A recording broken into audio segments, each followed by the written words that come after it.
브랜드 자산은 브랜드가 가지고 있는 자산 가치로서 기업에서 마케팅 활동과 광고 등 다양한 활동을 통해서 브랜드에 축적된 자산 가치를 의미합니다. 특히 브랜드 네임과 심벌에 축적된 자산 가치로서 이러한 브랜드 자산을 구성하는 요소로는 브랜드 인지도, 브랜드 로열티, 지각된 품질, 브랜드 연상 이미지, 기타 브랜드 자산 요소들이 있습니다. 브랜드 인지도는 그 상표를, 브랜드를 얼마나 소비자들이 많이 인식하고 있느냐, 알고 있느냐 하는 것이죠. 그 인지도 비율이 높으면 높을수록 브랜드 자산 가치는 높아지는 것이고요. 브랜드 로열티는 특정 브랜드를 고집해서 지속적으로 구매하는 성향을 의미하죠.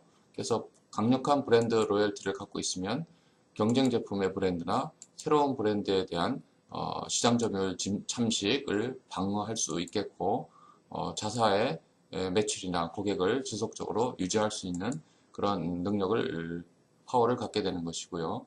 브랜드 연상 이미지는 브랜드를 들었을 때 브랜드를 와 연관된 긍정적인 이미지 또 이상적인 이미지와 어느 정도 밀접하게 연관성을 가지고 있는가 또 브랜드를 보았을 때 그 연상된 이미지가 잘 떠오르는가 하는 것이죠. 그래서 연상된 이미지가 강하고 독특하고 차별화되면서 더 긍정적으로 이상적인 이미지와 연관이 될 때 브랜드 자산 가치는 더 커지게 되겠습니다. 지각된 품질은 해당 브랜드를 부착한 상표에 대해서 주관적으로 느끼는 품질 수준을 의미하죠. 그 브랜드가 명성이 쌓이고 또 그동안에 했던 품질의 성과가 우수할 때는 해당 브랜드를 통해서 느낄 수 있는 지각하고 평가하는 품질 수준이 상당히 높아지겠죠. 그래서 보다 높은 품질을 인식할수록 브랜드 자산 가치는 더욱더 커지겠죠. 그 다음에 브랜드의 상표권을 보호할 수 있다든지 브랜드와 관련된 특별한 기술이나 또 특별한 특허권 등 이러한 여러 가지 기타 요소들이 연관되는 수준 정도에 따라서 브랜드 자산의 가치는 달라지게 되겠습니다. 이러한 5가지 브랜드 자산 구성 요소는 아커 교수가 주장한 것으로서 브랜드 자산의 가치를 구성하는 기본적인 대표적인 기본적이고 대표적인 구성 요소로서 인식되고 있습니다. 브랜드 관리자가 브랜드 자산을 관리할 때 어떤 컨셉, 어떤 생각을 가지고 브랜드 자산을 관리해야 할 것인가 하는 기본적인 자산 관리법에 대해서 정리해 보도록 하겠습니다. 마케팅 관리자는 폭넓은 사고를 해야 된다. 여기서 폭넓은 사고라는 것은 브랜드 자산의 가치와 전략적 사고, 즉 브랜드를 어떻게 전략적으로 활용해서 마케팅 성과를 높일 것인가 하는 것에 관련된 이런 사고를 해야 된다는 것이고요. 또 마케팅 책임자 또는 브랜드 관리자는 소비자의 마음속에 우호적이고 강력하고 독특하며 차별화되고 긍정적이며 이상적인 그러한 인식을 심어줘야 한다는 것이죠. 즉 소비자의 마음속에 머릿속에 브랜드의 지식 구조를 긍정적이고 바람직한 지식 구조를 형성시킬 수 있도록 노력을 해야 된다 하는 것이고요. 또 다양한 커뮤니케이션 채널을 이용해서 브랜드 지식을 전달해야 합니다. 다양한 커뮤니케이션은 4대 매체, 방송, 인쇄 매체, 요즘에는 인터넷을 통한 또는 소셜 네트워크를 통한 여러 가지 매체를 통해서 기업이 원하는 전달하고자 하는 브랜드 지식을 효과적으로 제공하고 또 창출해야 한다 하는 것이고요. 또한 앞을 내다볼 수 있는 안목이 있어야 한다. 브랜드는 10년 단위로 연장할 수가 있습니다. 그래서 이 회사가 없어지더라도 브랜드는 영원히 살아남을 수 있도록 있는 것이기 때문에 미래지향적으로 장래 브랜드가 어떻게 지속 유지되고 관리되어야 할 것인가 하는 것까지도 생각하면서 브랜드 자산을 관리해야 하겠습니다. 또한 소비자가 브랜드에 대한 지식이나 태도가 어떻게 변화되고 있는지 파악해야 합니다. 긍정적인지 부정적인지 또 지식의 양이 많은지 적은지 그래서 보다 긍정적인 지식 또 보다 많은 지식을 보유할 수 있도록 관리해 나가야 한다 하는 것이고요. 기존의 대표적인 브랜드에 새로운 브랜드가 어떤 영향을 미칠 것인가, 그 영향 관계도 고려를 해야 합니다. 기존의 기업 브랜드 또는 가족 패밀리 브랜드, 모 브랜드 그것들에 대해서 새로운 신상표가 어떠한 영향을 미칠 것인지 고려해서 패밀리 브랜드를 동일한 브랜드로 새로운 상품도 동일한 브랜드로 확장 사용할 것인지 아니면 다른 브랜드를 이용할 것인지 이런 브랜드 확장과 익스텐션과 관련된 그런 부분도 관리를 해 나가야 할 것입니다. 브랜드 PR 전략에 대해서 살펴보도록 하겠습니다. PR은 조직이나 개인이 대중 매체를 통해서 또는 다양한 매체를 통해서 뉴스 형식으로 긍정적인 메시지를 전달하는 것이죠. 제품에 대한 긍정적인 또는 브랜드에 대한 긍정적인 메시지를 전달하여 대중으로부터 우호적인 태도, 이미지, 관계를 형성하기 위해서 실시하는 것이 되겠습니다. 근데 여기서 브랜드 PR은 이러한 퍼블리시티, 홍보에 브랜드를 연관시켜서 효과를 극대화하려고 하는 것이죠. 그래서 브랜드 PR도 마케팅 PR의 하나라고 할 수 있겠습니다. 퍼블리시티의 장점은 가장 기본적인 게 바로 이 5번째 뉴스 형식으로 제3자가 제공하는 것이기 때문에 대중으로부터 또는 공중으로부터 높은 주목률과 신뢰도를 얻게 됩니다. 광고보다도 주목률이 높죠. 광고는 그 상업성을 소비자들이 생각하고 있기 때문에 회피하거나 전혀 주목하지 않는 경우가 많은 반면에 뉴스거리로서 제공되는 그런 것은 오히려 주목률이 높고 또 그 메시지의 신뢰도가 높다는 것이 특징이죠. 이런 장점을 이용해서 브랜드를 홍보하게 되는 것이죠. 홍보 방식에는 공적인 논의, 사회적 이슈를 즉 공중의 의제, 대중적인 이슈, 의제를 쟁점으로 해서 여기에 브랜드를 연결시켜서 새로운 아이디어나 어떤 지식, 태도, 메시지를 전달하는 것이죠. 반드시 이런 공중의 의제, 공적인 의제에 사회적 이슈 또는 공적인 의제에 브랜드를 연결시킨다는 것이죠. 그래서 홍보를 하게 되는 것이고요. 제품의 인지도를 높일 수 있다. 이게 브랜드를 이러한 공적인 이슈와 연결시킴으로써 인지도를 높일 수가 있죠. 자연스럽게 높일 수가 있는 것입니다. 또한 조직의 훌륭한 사업을 널리 알리고 그 사업에 개성을 넣어준다. 이러한 사회적인 관계 또 홍보의 어떤 문제와 브랜드를 연결시킴으로써 보다 긍정적이고 훌륭한 그 사회적으로 볼 때 바람직한 그러한 사업임을 알릴 수 있도록 하고 그걸 통해서 어떤 상업성보다는 사업의 그 사회성, 윤리성, 독특성 이런 것들을 강조함으로써 그 사업의 개성을 불어넣을 수 있다. 이런 건 어떤 차별화의 하나의 요소로 쓸 수 있다는 것이죠. 그런 사회적 이슈, 공익적인 측면, 또 스토리, 뭐 이런 관련된 홍보적인 성격과 브랜드를 연결시켜서 전개하는 것이기 때문에 독특성, 광고와는 좀 차별화된 그런 특성을 갖게 되겠고요.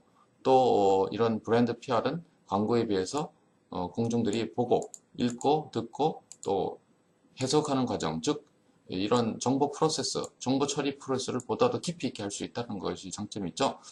광고의 경우에는 그냥 주목만 하고 넘어가는 경우가 많은 반면에 홍보의 경우에는 이런 그 해석까지도 하는, 의미를 파악하는, 분석하는 이런 과정까지도 진행시킬 수가 있다 하는 장점이 있죠.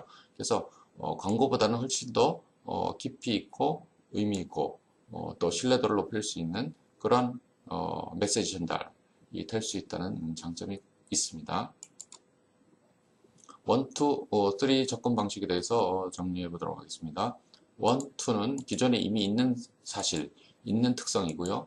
3은, 3는 새로운 특성, 진보된 특성, 개선된 특성 이런 것들을 알리는 개념이라고 하겠습니다.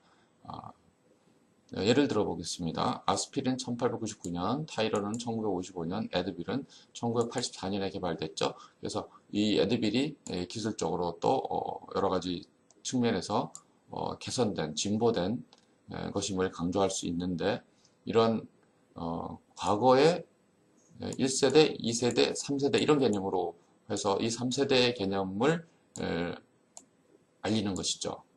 예를 들면 애드빌이 세계 중에 가장 최근에 진보된 선진화된 진통제다 이런 것을 주제로 해서 어떤 기술적인 측면이나 스토리 이런 것들을 개발의 역사 이런 내용들을 중심으로 해서 광고를 하는 경우도 있다. 이런 거는 직접적인 어떤 광고라기보다는 애드 PR이라는 걸 볼 수 있죠. 신문에 보면 요즘에 애드 PR란이 있습니다. 꼭 홍보 같은데 광고죠. 사실은 광고지만 홍보의 형식을 띈 거죠. 그래서 애드 PR 같은 경우에 홍보의 형식을 띈 광고, 즉 이것도 마케팅 PR 중에 하나라고 할 수가 있습니다. 이런 것을 통해서 보다도 앞에 가지고 설명드렸던 그 퍼블리시티의 어떤 특징, 장점을 잘 활용해서 보다 더 깊이 있는 성과 높은 메시지 전달, 커뮤니케이션 할 수 있다는 장점이 있죠. 또 하나 들면 아날로그 시대의 휴대폰, 디지털 시대의 휴대폰에 보다 진보된 인터넷 접속이 가능한 휴대전화, 요새는 소셜 네트워크, 그죠? 다양한 그 첨단 기능이 내장된 그러한 휴대전화, 이것을 브랜드와 연결시켜서 이러한 기술적인 측면, 3세대 기술적인 측면을 브랜드와 연결시켜가지고 광고 또는 홍보를 하게 되는 것이죠. 그래서 광고가 연결되면 애드 PR이 되는 것이고 순수한 홍보만 하면 이제 PR이 되는 것입니다. 후원은 스폰서도 하나의 브랜드 PR의 중요한 수단이 되는데요. 후원을 통해서 브랜드를 구축하는 방법으로는 먼저 조직을 활성화시켜야 됩니다. 조직 구성원 자체가 브랜드 아이덴티티에 대한 통일된 그런 마인드를 갖고 있어야 되고 브랜드 PR에 대한 분위기, 조직의 분위기 그런 것들이 형성이 돼 있어야 하고요. 이런 후원을 통해서 소비자에게 어떤 경험을 제공하고요. 이벤트 같은 것도 하나의 이벤트 지원도 있겠죠. 경험을 제공하고 새로운 기술과 제품을 선보이고요. 또 브랜드를 노출시키고 후원을 통한 브랜드 연상 이미지를 긍정적 이미지를 개발하고 궁극적으로는 고객과의 유대 관계를 형성하게 되는 것이죠. 그래서 이런 후원 활동에 자연스럽게 브랜드를 연결시켜서 홍보의 효과를 극대화하는 방법이라고 하겠습니다. 또 웹을 통해서 브랜드 PR을 할 수 있는데 웹사이트는 뭐 기본적으로 홈페이지라는 말인데 웹사이트에 다양한 그 홍보 활동 메시지를 올려놓을 수도 있고요.